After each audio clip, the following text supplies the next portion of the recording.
There's something deeply moving about looking into the eyes of someone who has lived for more than a century. It's as if every wrinkle tells a story. Every pause in speech holds the memory of a time most of us only know through books and black and white photographs. Today we'll learn the story of a man who not only witnessed history, but was part of it, in ways that transformed not only his life, but the fate of entire nations. This is the account of a 104-year-old American veteran, and through his words, we'll journey through an entire century of transformations, wars, peace, losses, and triumphs that shape the world we live in today. If you're here with us, please subscribe to the channel and leave a comment letting us know what time it is where you're watching. Let's begin this extraordinary journey together. Our protagonist was born in 1920 on a small farm in rural Kansas. The world was just recovering from the Great War, the one everyone called the war to end all wars, unaware that just 2 decades later, another, even greater conflagration would sweep the planet.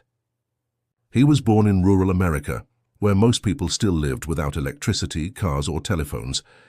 Radio was just beginning to enter American homes, and the idea of a moving image inside a box in the living room seemed like the stuff of science fiction. He was the third of 7 children, born to parents who worked from dawn to dusk just to put food on the table.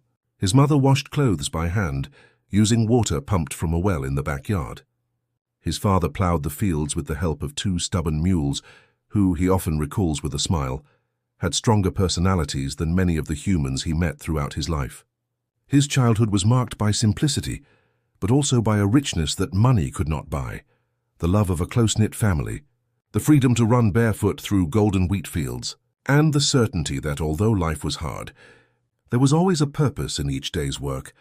When he was 9 years old in 1929, he witnessed something that would change the course of American history: the stock market crash. Of course, for a boy from rural Kansas, it didn't initially mean much. Wall Street was a distant, almost mythical place, as unreal as the cowboy stories he heard on his neighbor's radio. But soon, very soon, the effects of the Great Depression reached even that isolated farm. Agricultural prices plummeted. His father worked even longer hours, but brought home less and less money. There were weeks when dinner was just bread and beans. There were months when the entire family wore clothes patched so many times it was hard to tell which was the original fabric and which was the patch. He remembers seeing grown men weeping because they had lost their land, their homes, everything they had worked for their entire lives. He remembers entire families passing by on the road, with all their belongings piled into wagons or old cars, heading for California in search of work and hope. Some never arrived. Many found only more misery. But those years of deprivation taught him something he would carry with him for the rest of his life: that true wealth lies not in material things, but in the ability to endure, to keep going, to find joy even in the darkest circumstances. When he was 13, he started working at a machine shop in a nearby town. He would get up at 4 in the morning, do his farm chores, and then walk 5 miles to town. He worked from 8 in the morning until 6 in the evening, then walked the 5 miles back home. The pay was 15 cents a day, but he gave every cent to his mother, who kept the money in a coffee can on the kitchen shelf. That money helped the family survive the harshest years of the Depression. But more than that, that job taught him about engines, about machines, about how things worked. And this knowledge, which he absorbed with the natural curiosity of a teenager, would end up saving his life years later. In 1937, when he was 17, the world began to show signs that peace was only a temporary illusion. Across the ocean in Europe, a man with a distinctive mustache and fiery rhetoric was consolidating power in Germany. In Asia, Japan was expanding its empire through brutal conquest. But for a young man in Kansas, these were distant news, stories that reached him on the radio but seemed to have nothing to do with his daily life. He was more concerned with finishing high school, helping his family, perhaps saving enough money to one day buy his own land. Then came December 7th, 1941. He was working in the workshop when someone rushed in, shouting that they needed to turn on the radio. Pearl Harbor had been attacked. Japan had declared war on the United States. Suddenly, that distant news about conflicts half a world away was no longer distant. It was real. It was urgent. It was personal. In the following days, young men across the country rushed to enlist, Patriotism was in the air like a palpable force, but he waited. Not out of fear, but because his mother begged him to wait. She had already lost a brother in World War I, and the thought of losing a son in World War II was almost unbearable.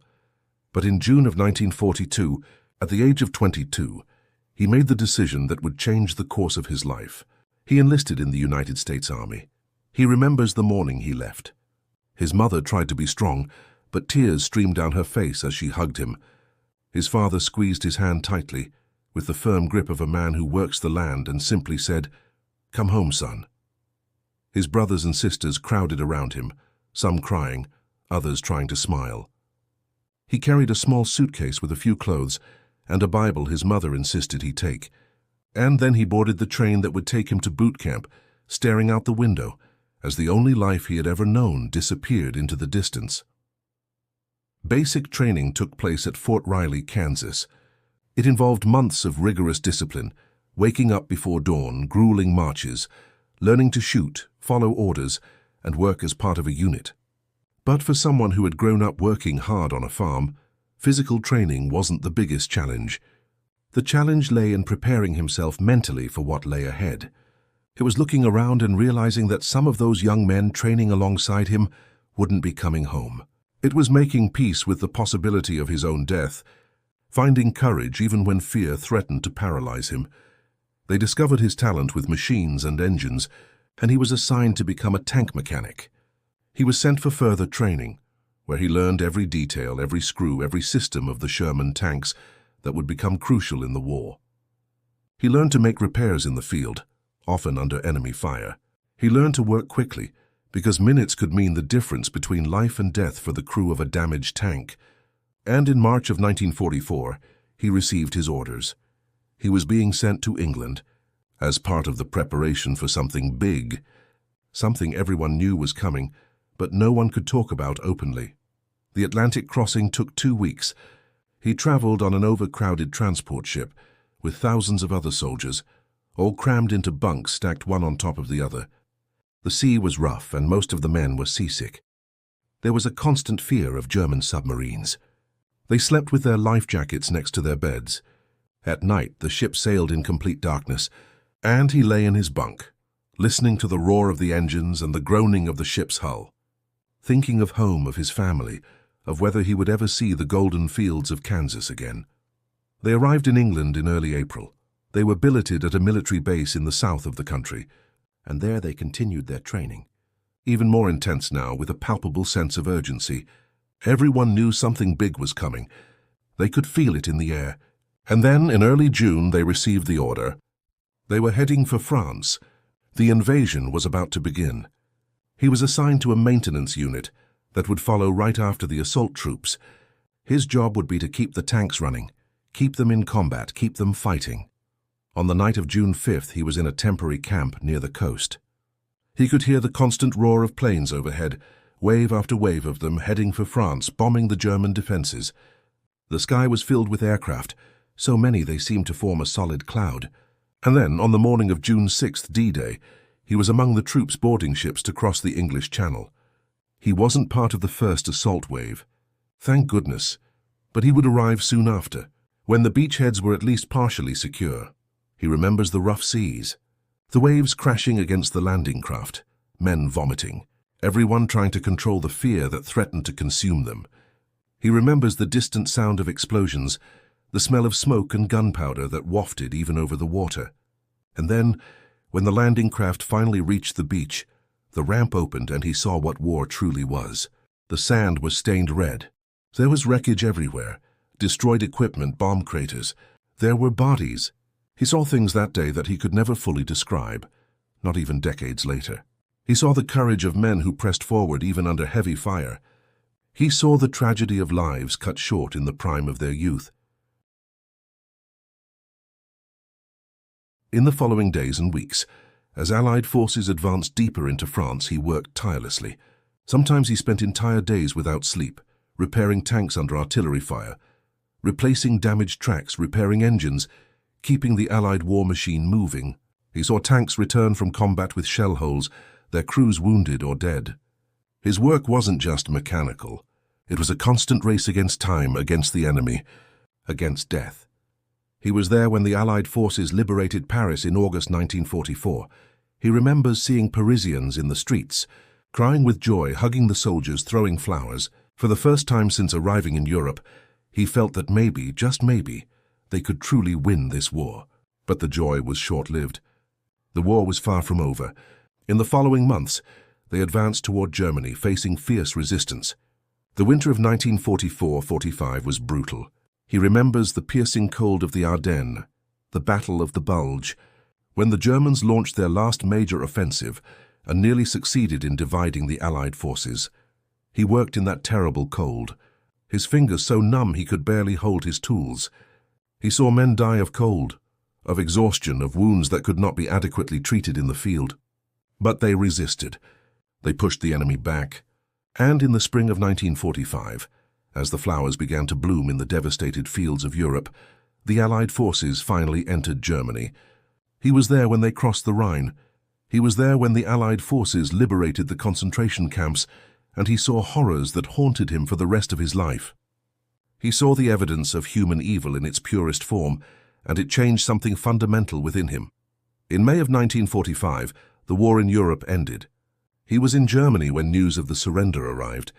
There were celebrations, but they were subdued. Many had lost friends, brothers in arms. And there was still the war in the Pacific, and many of them expected to be sent there. But then in August, the atomic bombs were dropped on Hiroshima and Nagasaki. Japan surrendered, and finally, the war was truly over. He remained in Europe as part of the occupation forces until the spring of 1946, and then finally he was sent home. The journey back to America was very different from the outward journey. This time he was on a ship full of veterans returning home, men who had survived but would never be the same again. Some were physically wounded. Others, like him, carried invisible wounds, memories that could not be erased, experiences that had fundamentally changed who they were. As the ship passed the Statue of Liberty and entered New York Harbor, several men wept openly. They were home. They had survived, and now they had to figure out how to live in a world at peace. Returning to Kansas was strange. Everything seemed smaller than he remembered. The farm, the town, even his family, though he loved them deeply, seemed to belong to a different life, a different self he had left behind when he boarded that train in 1942. He had nightmares. He would wake in the middle of the night, sweating, hearing explosions that weren't there. He had difficulty talking about what he had experienced. How do you explain war to people who have never experienced it? How do you describe watching a friend die beside you? How do you talk about the constant fear, the exhaustion, the feeling that each day could be your last? But he tried to move forward. He used the GI Bill, the law that helped veterans obtain education and housing, to study mechanical engineering. It was difficult to return to school after everything he had been through, but he persevered. Meanwhile, he met a young woman at a church dance. She had kind eyes and a smile that lit up the room. She didn't press when he remained silent, didn't ask questions when he clearly wasn't ready to answer. They married in 1948, in a simple ceremony in the same church where he had been baptized as a child. The following years were ones of rebuilding, not just for him, but for the entire world. America was entering an era of unprecedented prosperity. He got a job at an auto plant in Detroit. He and his wife moved to Michigan, to a growing suburb filled with other young families, many of them also led by war veterans. They bought their first home, a small 3-bedroom building with a backyard where their children, who soon began arriving, could play. He worked the morning shift, came home in the afternoon, had dinner with his family, helped his children with their homework, and then, at night, when everyone was asleep, he would sometimes lie awake looking out the window, thinking about the friends who hadn't returned, wondering why he had survived when so many others hadn't. The 1950s were a decade of change. Television was entering American homes, transforming the way families spent their evenings. He bought his first TV in 1953 and marveled at the idea of moving images in his own living room. His children grew up watching programs he could barely imagine as a child. The world was becoming smaller, more connected, but it was also becoming more dangerous. The Cold War was intensifying. The nuclear threat loomed large. He, who had fought to defeat one kind of tyranny, now saw another emerge, and wondered if the world would ever know true peace. The 1960s brought even more change. The civil rights movement was transforming America, challenging the power structures and prejudice that had existed since the country's founding. He watched Martin Luther King Jr.'s speeches on television and remembered the black soldiers he had served with, men who had risked their lives for their country, but returned home to face discrimination and injustice. He supported the movement, though some of his neighbors criticized him for it. The war had taught him that courage came in all colors, that humanity knew no boundaries of race or religion, and then came Vietnam. He watched as another generation of young Americans was sent to fight in a distant land. His eldest son was drafted in 1967. He remembered the ache in his heart as he watched his son leave, the feeling of reliving his own past, but this time from the side of the one left behind, as his mother had. His son served a year in Vietnam and returned home, but he never spoke of his experiences, just as he himself had been reticent to talk about World War II. They shared a silence, a tacit understanding that some things are too heavy to put into words. The 1970s brought the oil crisis, Watergate, and disillusionment with government. He saw the country he had fought to defend undergo an identity crisis, questioning its values, its leaders, its purpose. But he also saw resilience. He saw communities coming together. He saw America once again finding a way to move forward, to reinvent itself, to remain that beacon of hope that had drawn his own grandparents to the country generations before. In the 1980s, he retired from the factory after more than 30 years of service. His wife, who had been his constant companion through all the decades of ups and downs, was beginning to show signs of illness. The following years were spent caring for him, of roles reversed. She, who had cared for him when he returned from the war, now needed his care. He stayed by her side through treatments, hospitalizations, and finally in 1995, he held her hand as she took her last breath. It was the most profound loss of his life, worse in many ways than the horrors of war, because this time he wasn't just losing a person, he was losing his anchor, his reason to carry on. But he kept going. His children were there to support him, his grandchildren, who had grown up listening to his stories about the old Kansas farm, about the war, about how the world used to be, made sure he never felt alone. The 1990s brought the internet, and he marveled at the idea that you could communicate instantly with people halfway around the world. He remembered when a letter took weeks to cross the ocean, and now you could send a message and receive a reply in seconds. The new millennium arrived with hopes and fears. He was there when the world waited, worried for midnight in 1999, fearing the computer crash, the chaos of the so-called millennium bug. Nothing happened. The world kept spinning. And then, just 2 years later, came September 11, 2011. He watched on television as the towers fell and felt a familiar ache in his chest. Another generation would be going to war. The cycle continued. He attended rallies supporting the troops, wearing his old veteran's cap, reminding everyone he saw that freedom always came at a price, and that those who defend it deserve our respect and gratitude. The 2000s brought more technological changes, smartphones, social media, a connectivity he could barely comprehend. His great-grandchildren lived in a digital world, with friends around the globe, with instant access to more information than he had ever had in his entire school library.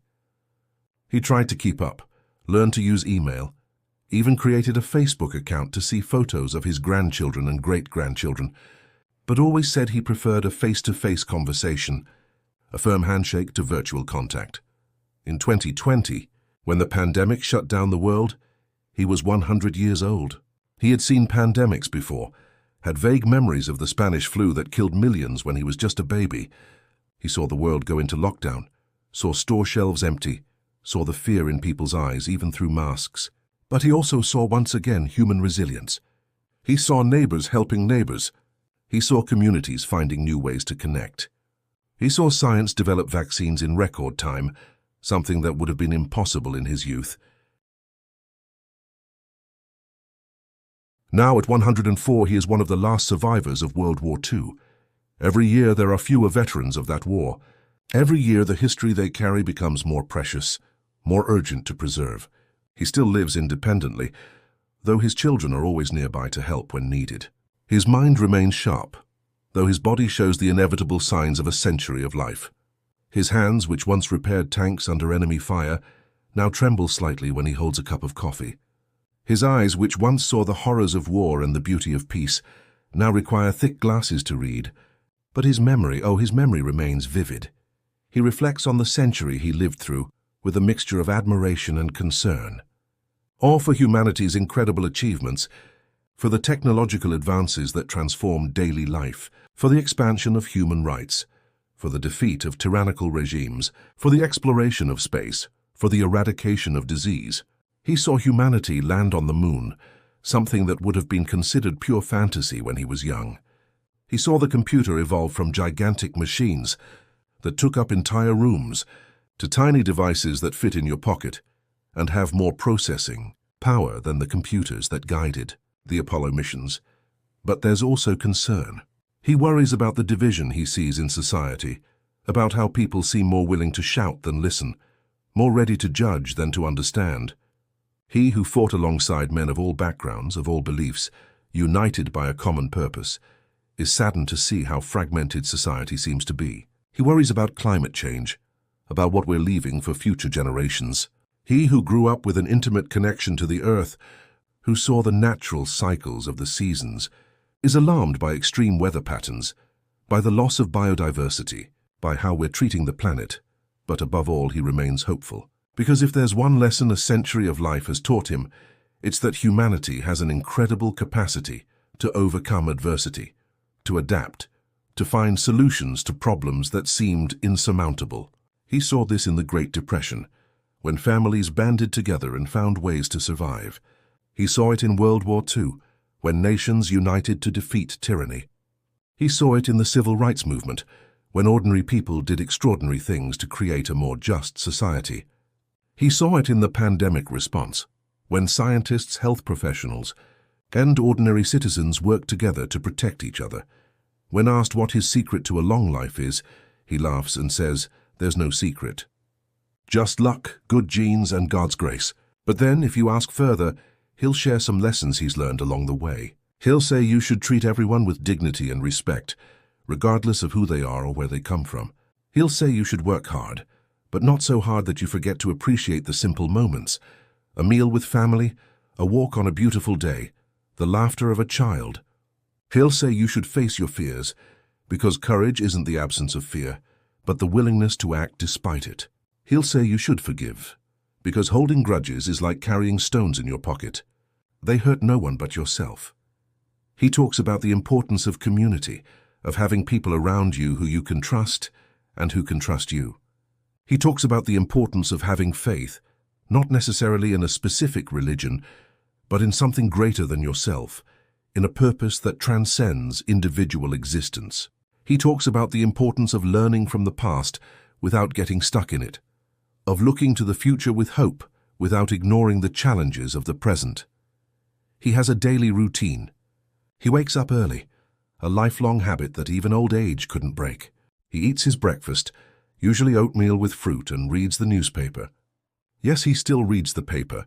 He enjoys the feel of the paper in his hands, the ritual of opening the pages, scrolling through interesting articles. Then he takes a short walk, just around the block, but it's important to him to stay active. He receives visits from his children, grandchildren, and great-grandchildren.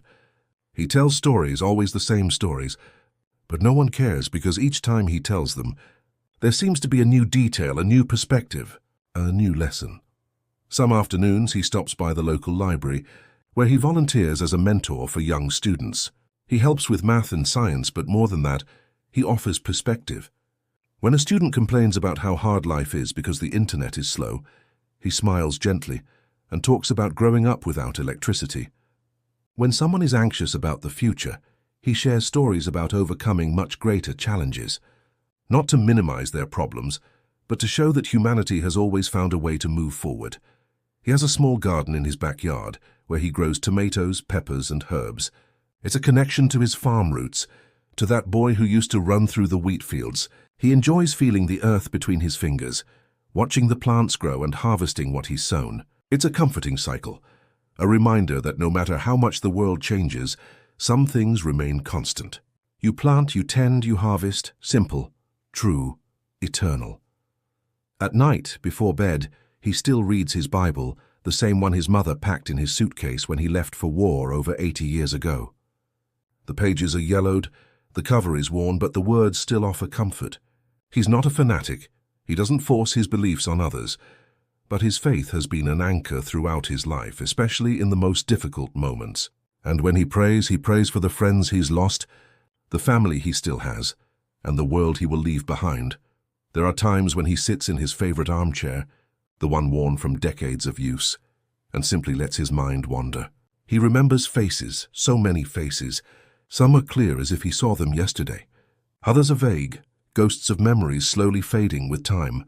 He remembers Jimmy, the boy from Georgia who slept in the bunk next to his during basic training, who was terribly homesick, who showed pictures of his girlfriend to anyone who would see. Jimmy never returned from Normandy. He remembers Thomas, the brilliant mechanic from New York who could diagnose any engine problem just by listening. Thomas survived the war but died in a car accident in 1953. The irony is not lost on him.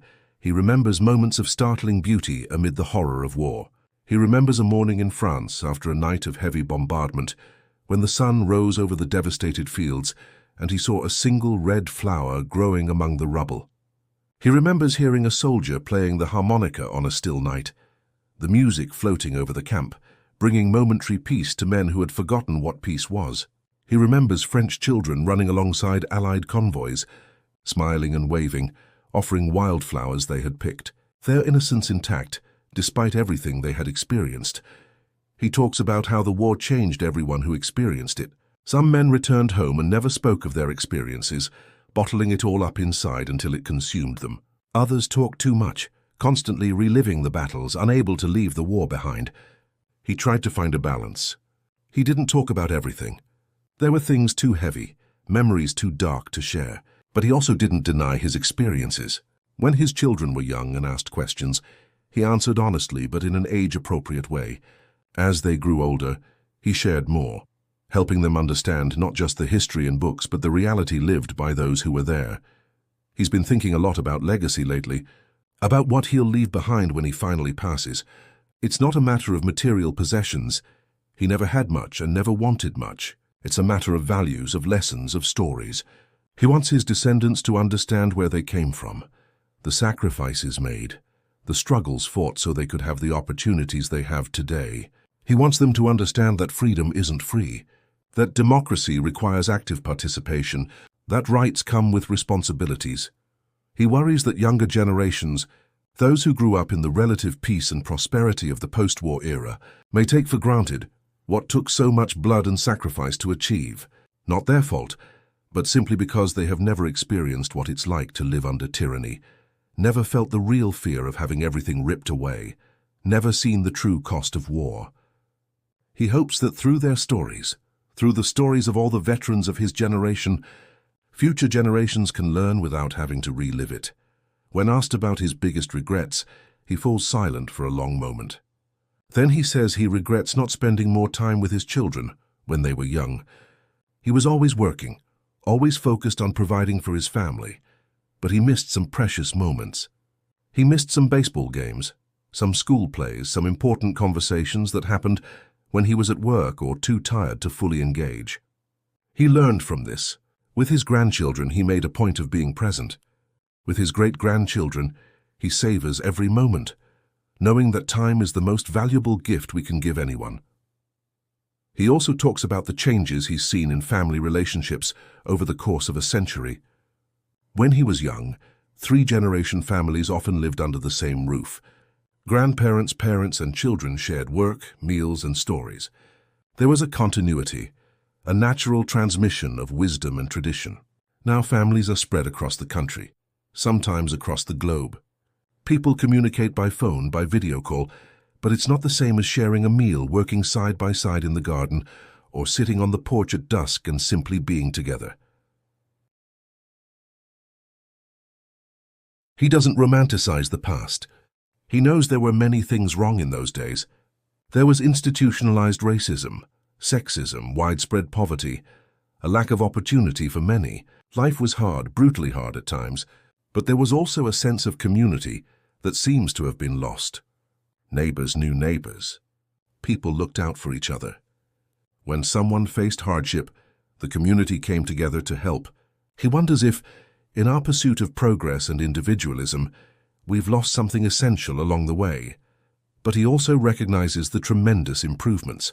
His mother died at 63, exhausted from hard work and lack of adequate medical care. His wife lived to 75, but could have lived longer if today's treatments had been available then. He himself, at 104, has access to healthcare his parents could never have imagined. Life expectancy has doubled since he was born. Diseases that once killed millions have been eradicated or controlled. Children no longer die from polio. Women no longer routinely die in childbirth. These are incredible advances that should not be forgotten or taken for granted. He talks about technology with a mix of fascination and caution. He who grew up without electricity now lives in a world where people carry supercomputers in their pockets. He can video call a great-grandson on the other side of the world. He can access information on any topic instantly. It's extraordinary. But he also sees the dangers. He sees people so absorbed in their screens that they don't notice the world around them. He sees how technology can isolate as much as it connects.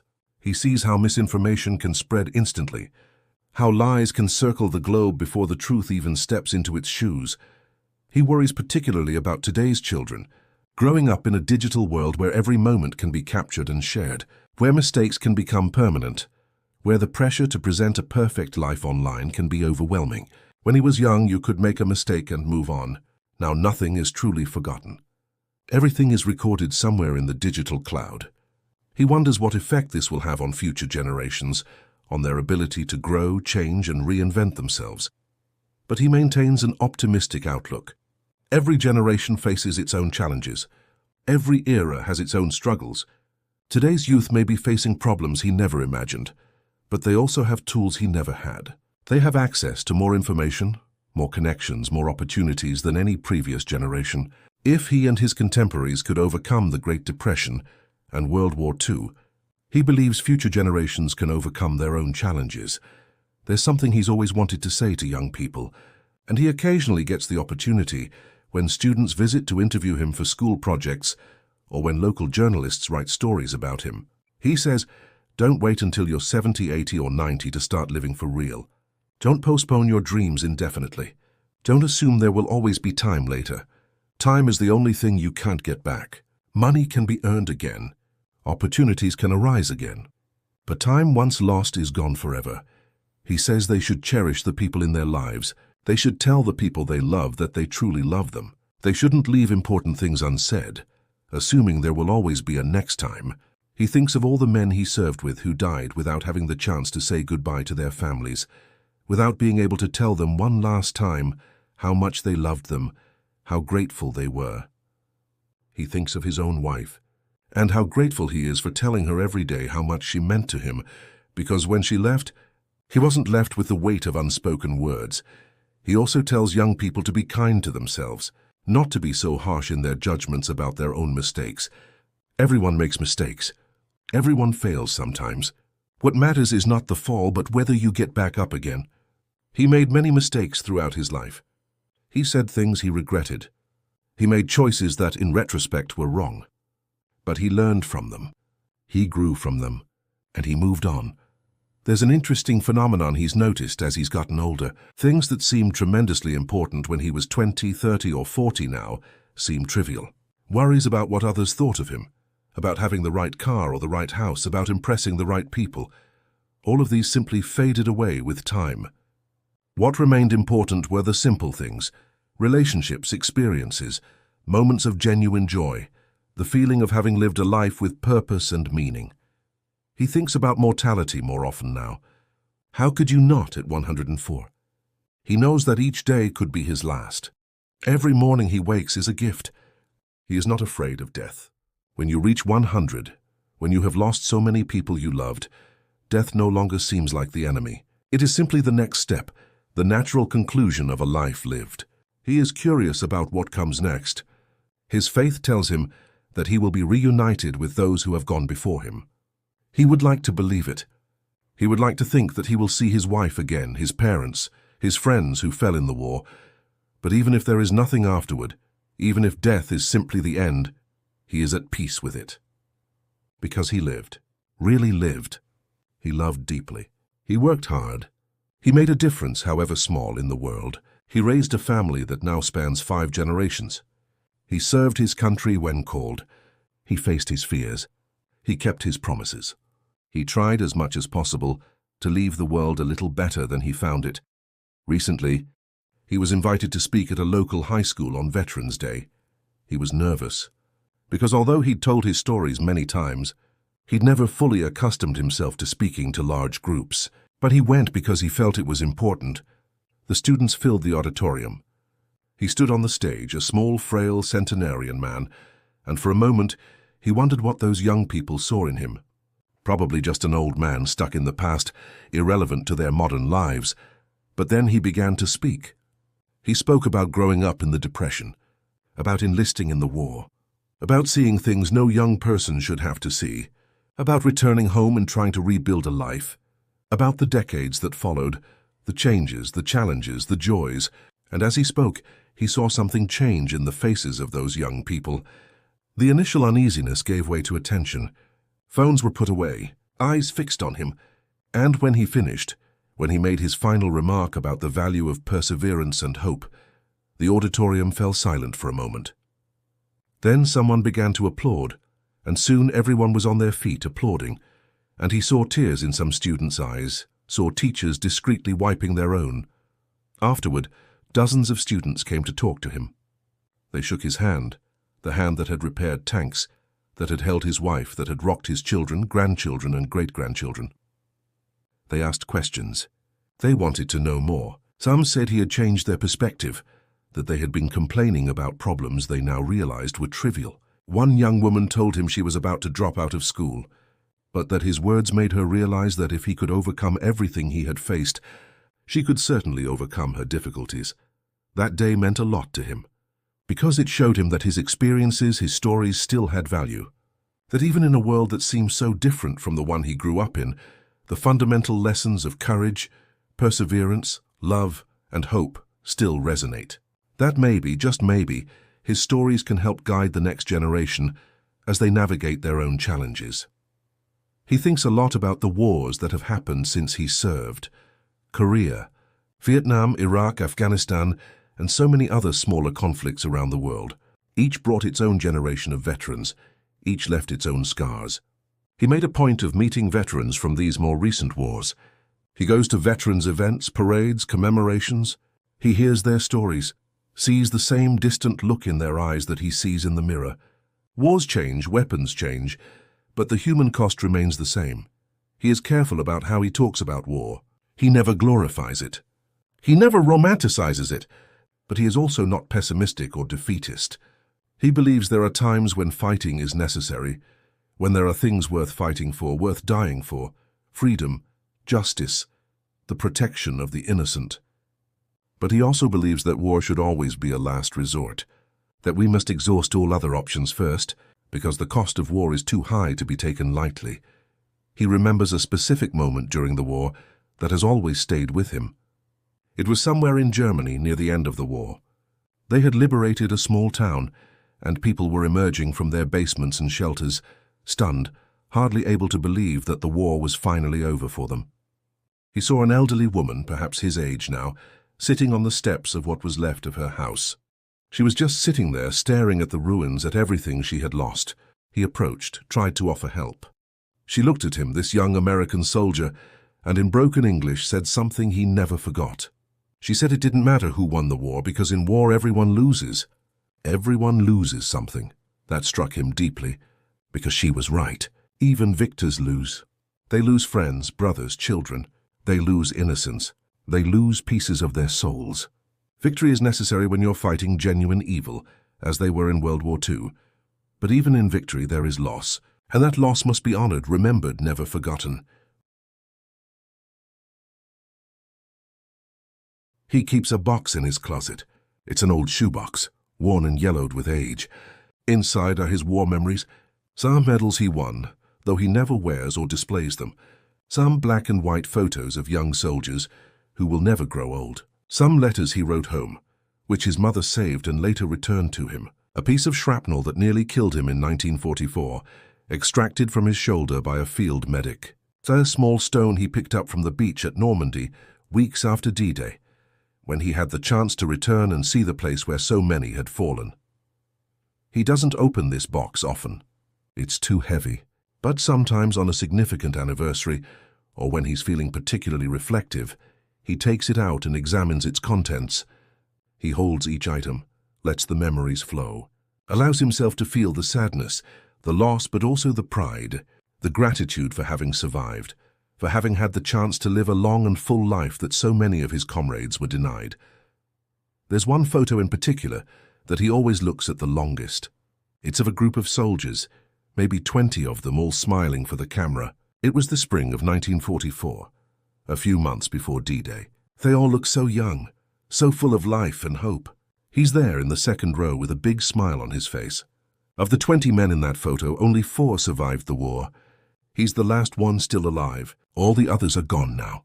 And when he looks at that photo, he sees not just the faces, but all the lives that could have been, the families they could have created, the careers they could have had, the grandchildren they never knew, the dreams that never came true. He wonders why he survived when so many others didn't. There's no easy answer. Luck, certainly. Being in the right place at the right time, or the wrong place at the right time, depending on how you look at it. But he also believes there's a purpose, that perhaps he survived to tell these stories, to keep alive the memory of those who fell, to serve as a bridge between the past and the present, helping future generations understand where they came from and the sacrifices made in their name. When he thinks about the world today, about all the challenges we face, climate change, political divisions, economic inequality, international tensions, he doesn't lose heart, because he's seen humanity face existential challenges before and prevail. He's seen the world teeter on the brink and retreat. He's seen war-torn societies rebuild. He's seen former enemies become allies.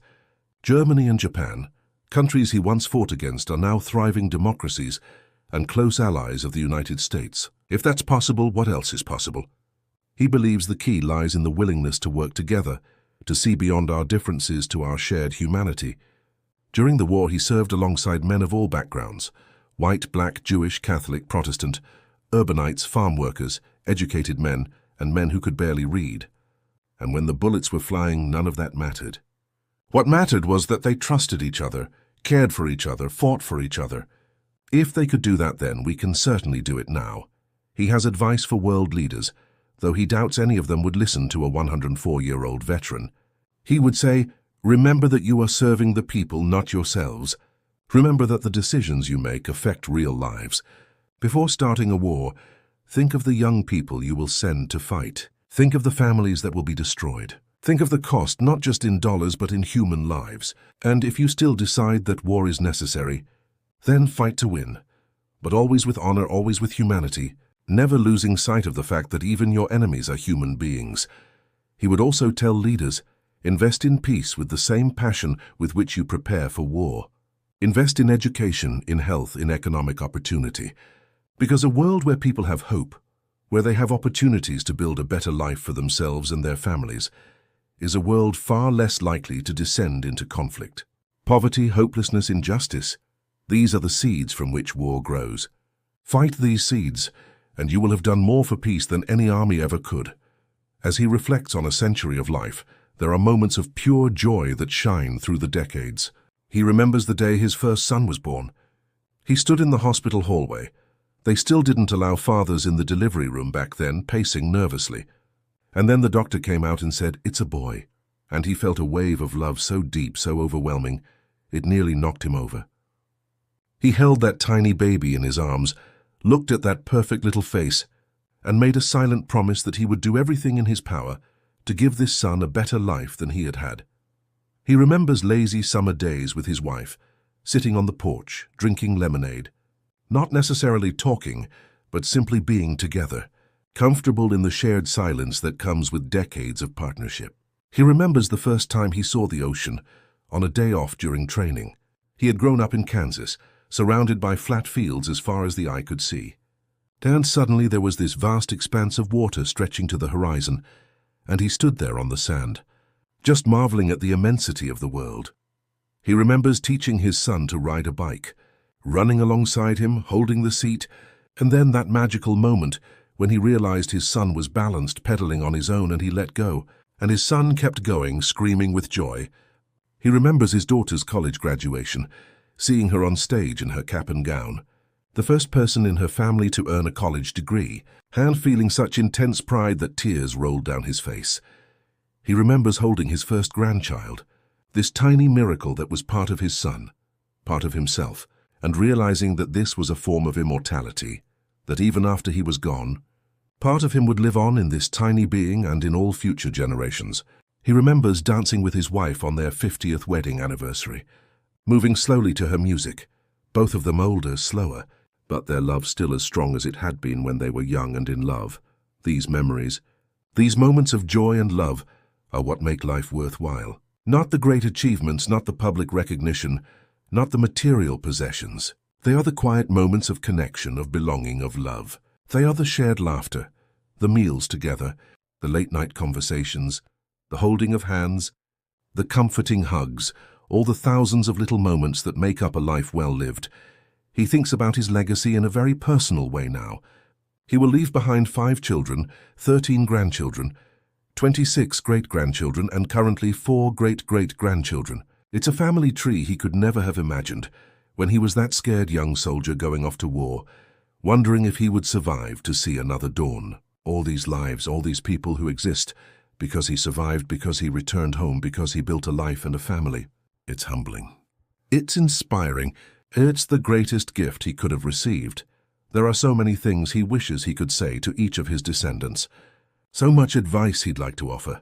So many lessons he'd like to teach. But he knows he can't live their lives for them. They will have to find their own paths, make their own mistakes, learn their own lessons. All he can do is offer his wisdom when asked, share his stories, and hope that something from what he's experienced, something he's learned, will be useful to them as they navigate their own journeys.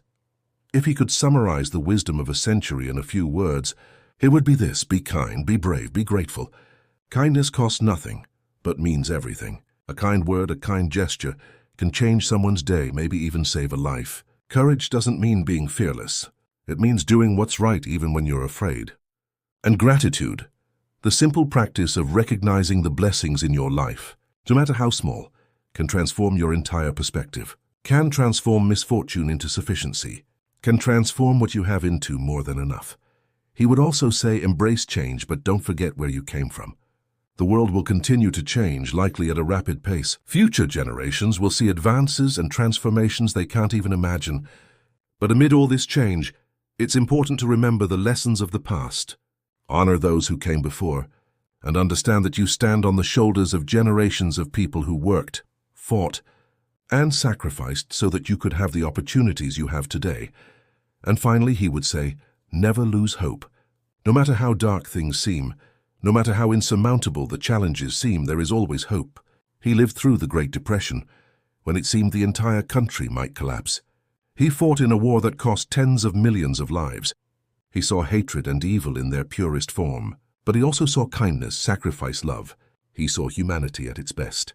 And if there's one thing a century of life has taught him, it's that human kindness, human compassion, the human spirit of resilience and hope, these always prevail in the end. As he looks back on his extraordinary life, he realizes he was blessed in many ways. Not in terms of material wealth, he never had much money, but in terms of what truly matters, he was incredibly wealthy. He was loved. He loved. He had purpose. He made a difference, perhaps small, but still real. He saw the world change in ways that defy imagination. He survived when many did not. He had the gift of time, more time than most people receive. Time to watch his children grow, his grandchildren mature, his great-grandchildren be born, his great-great-grandchildren take their first steps. And as he sits in his favorite armchair in his comfortable home, surrounded by photographs of generations of his family, he feels a deep peace. He lived, truly lived. He didn't waste his time on earth. He didn't spend his life chasing empty pursuits. He focused on what matters: family, friends, service, love, faith. And now as the sun sets on another day, He knows that when his time comes, he will be ready. Not anxious, not in a hurry, but ready. Ready to rest. Ready, as his faith teaches him, to meet those who have gone before him. He often thinks of a specific passage from the Bible that has always brought him comfort. It's from Ecclesiastes. There is a time for everything, and a season for every purpose under heaven, a time to be born and a time to die, a time to plant and a time to harvest, a time to weep and a time to laugh, a time for war and a time for peace. He has lived through all these times, he has experienced all these seasons of life, and now, in the twilight of his existence, he can look back with gratitude, not regret. When young veterans come to him seeking advice or just someone who understands what they've been through, he always ends his conversations the same way. He places his hand on their shoulder, looks into their eyes and says, "You are not alone. What you're feeling, others have felt. What you've experienced, though unique to you, is part of an experience shared by generations of warriors. Don't keep everything bottled up. Speak up, seek help if you need it, and know that your life has value, that you have purpose, that the world needs you here." He's lost many veteran friends to suicide over the years. Men who survived war but couldn't survive peace.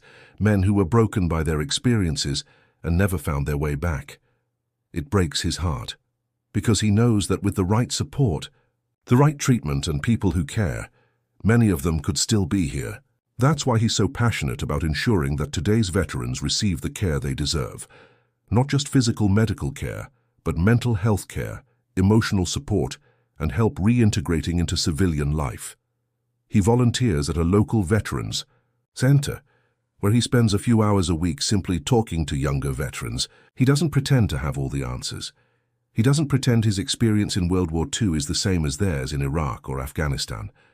Every war is different, every experience is unique, but the bond of having served, of having worn the uniform, of having risked one's life for the country, that creates a connection that transcends generations. And sometimes all someone needs is another person who understands, who has been there even if their there is different. There are times when he feels tired, not just physically, although a 104-year-old body certainly has its challenges, but tired in soul. Tired of seeing the same pattern repeat itself: conflict, war, lost lives, seemingly unlearned lessons. Tired of seeing division when there should be unity, hatred when there should be love, selfishness when there should be compassion. But then something happens. A granddaughter calls just to say she was thinking of him. A great-grandson sends a drawing he made.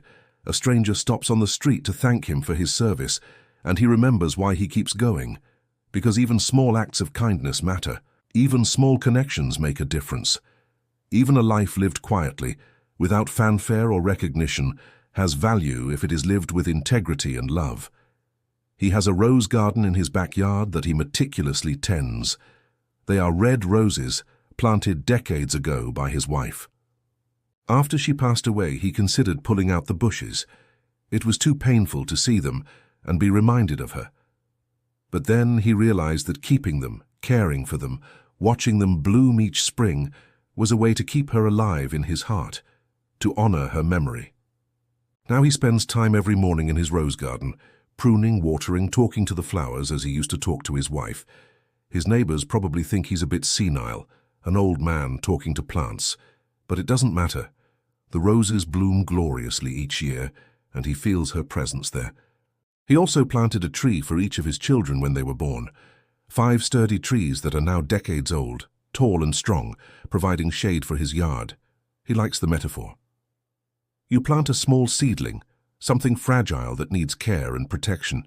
You water it, ensure it gets enough sunlight, protect it from pests and storms, and over time, with patience and consistent care, it grows into something strong and enduring, something that will provide shelter and beauty for future generations. This is how he sees fatherhood, and now grandparenthood and great-grandparenthood. You invest love, time, and care, and then watch as those fragile little beings grow into strong, independent adults. Sometimes, on his morning walks, he stops and simply observes the world around him. He watches birds fly, children go to school, people go to work, life unfolding in all its ordinary glory, and he marvels at it, at the miracle of everyday life. Because when you've lived as long as he has, when you've seen so much death, You learn to appreciate life in a way most people can't. You learn that there's nothing ordinary about waking up in the morning, breathing fresh air, feeling the sun on your face, hearing a child's laughter. These are the extraordinary things. These are the things that matter. He recently began recording his memories. Not in a formal book, he's not a writer, but in simple videos that his grandchildren record on their phones. He tells his stories, shares his lessons, speaks directly to the cameras as if he were speaking to future generations of his family he'll never meet. He wants them to know where they came from. He wants them to understand the sacrifices made. He wants them to connect with his history, his roots, his legacy, and he hopes that somehow his words can guide them, inspire them, and help them as they face their own challenges. In these recordings, he is honest in a way he wasn't always in life. He talks about his fears, his doubts, his failures. He doesn't present himself as perfect or heroic. He presents himself as he was, an ordinary man who lived through an extraordinary time, who did the best he could with the circumstances he was given, who made mistakes but kept trying, who loved deeply even knowing that love always carries the possibility of loss.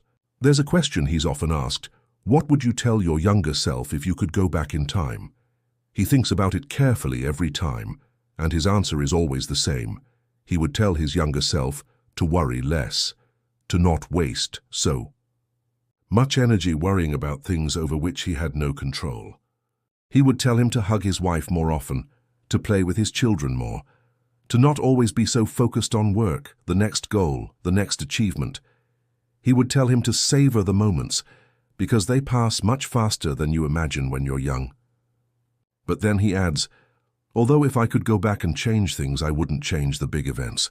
I wouldn't change my decision to enlist, even though the war was terrible. I wouldn't change my choice of wife, even though losing her was the deepest pain. I wouldn't change the hardships I faced, because it was those hardships that shaped me, that taught me, that made me who I am. I would only change the small moments, the moments when I was present in body but not in spirit, the moments when I let the opportunity to connect slip by. As his days progress, he establishes small rituals that bring him comfort and structure.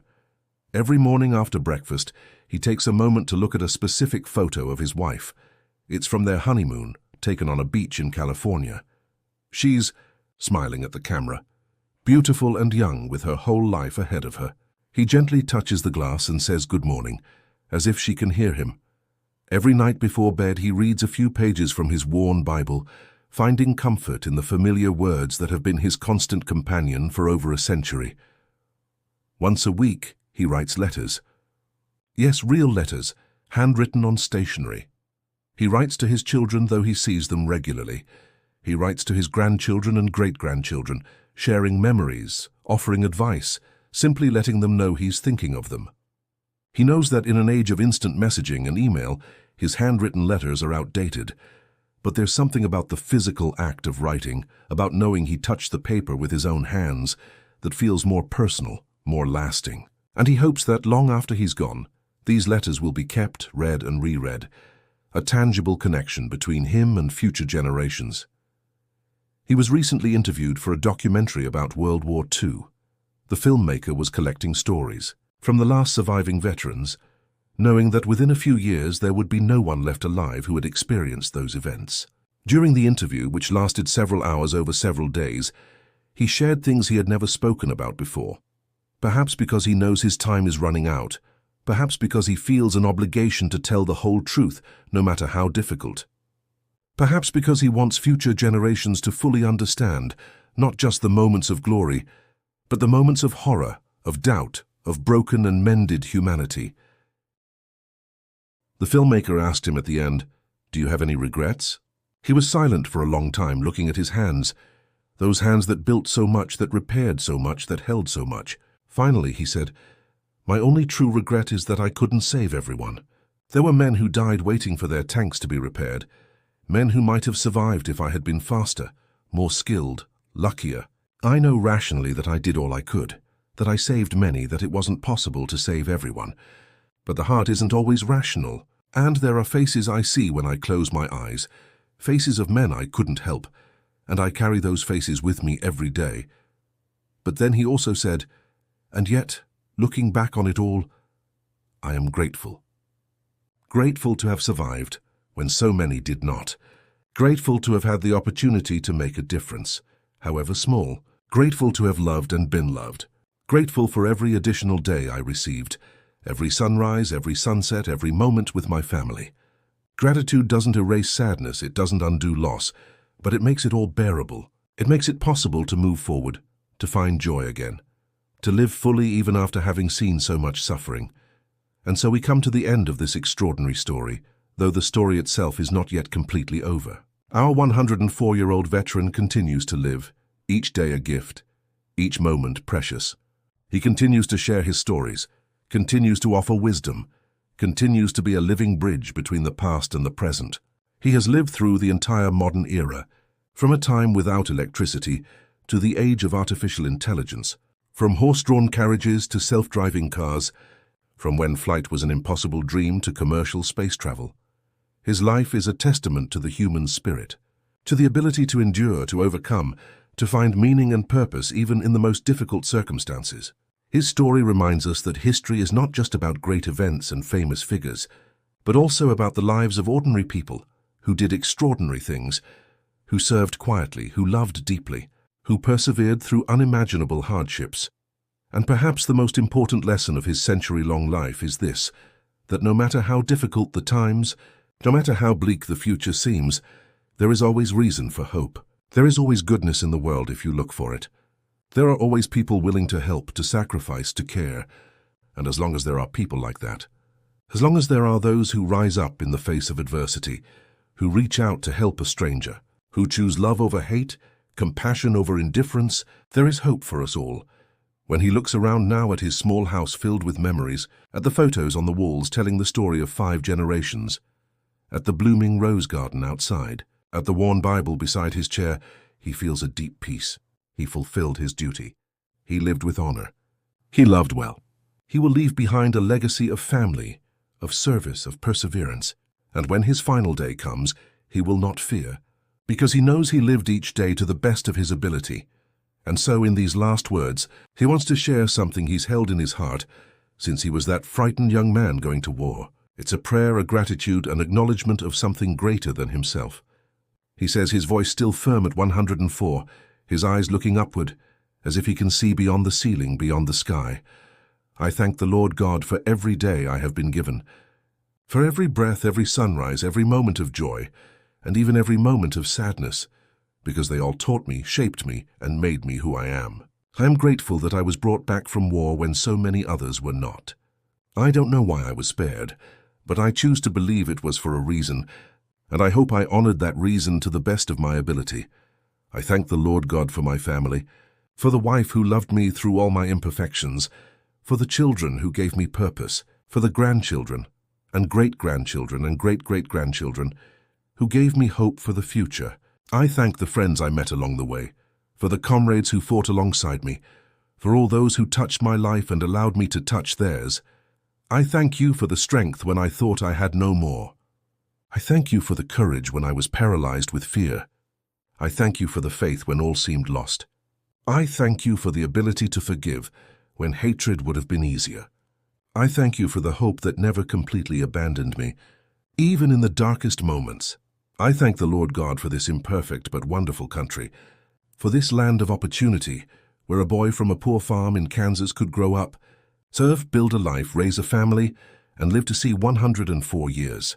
I thank you for the freedoms we have, won with the blood and sacrifice of generations of patriots. I am grateful for the simple blessings we often take for granted. Food on the table, a roof over our heads, clean water, medical care, the ability to read and write, the freedom to speak, to worship, to gather, to dream. I am grateful for the beauty of this world, for the 4 seasons, for the flowers in my garden, for the birds singing, for the stars in the night sky.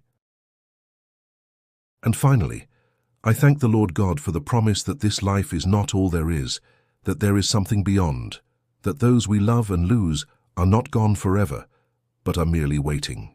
I don't know when my time will come. It may be tomorrow or it may be years from now, but when it does, I will go in peace, knowing that I have lived fully, that I have loved deeply, that I have served honorably. May the Lord God bless all those who have served and continue to serve, all those who have sacrificed and continue to sacrifice for the freedom of others. May He comfort those who have lost loved ones. May He guide our leaders with wisdom. May He help us all see beyond our differences to our shared humanity. May He give us strength to face any challenge that comes our way. And may He always remind us that love is stronger than hate, that hope is more powerful than despair, that light always conquers darkness. For all I have been, all I have had, all I have experienced, I thank the Lord God. He has been my rock, my refuge, my strength every day of my life. And to Him I surrender all that I am and all that I have been, with a grateful heart and a soul at peace. Amen. And with these words, with this testimony of faith, gratitude, and hope, we close this extraordinary chapter of human history. But the story continues. It continues in each of us, in every choice we make, in every life we touch. In every moment we choose kindness over cruelty, love over hate, hope over despair. May we all learn from those who came before, from those who resisted, who sacrificed, who built the world we inherited. And may we, in turn, leave something valuable for those who come after us. This was the story of one man. But in many ways, it is the story of an entire generation, an entire era, all of humanity, in our perpetual search for meaning, purpose, and connection. May we never forget. May we always honor. May we continue to move forward, carrying His lessons in our hearts, His courage in our spirits, His hope in our souls. May the Lord God bless all who heard this story. May it touch your hearts, inspire your minds, and encourage you on your own journeys. And may we all, when we reach the end of our own days, look back with the same peace, the same gratitude, the same sense of purpose fulfilled. Thank you for being here with us on this journey, through an extraordinary century of life, love, loss, and legacy.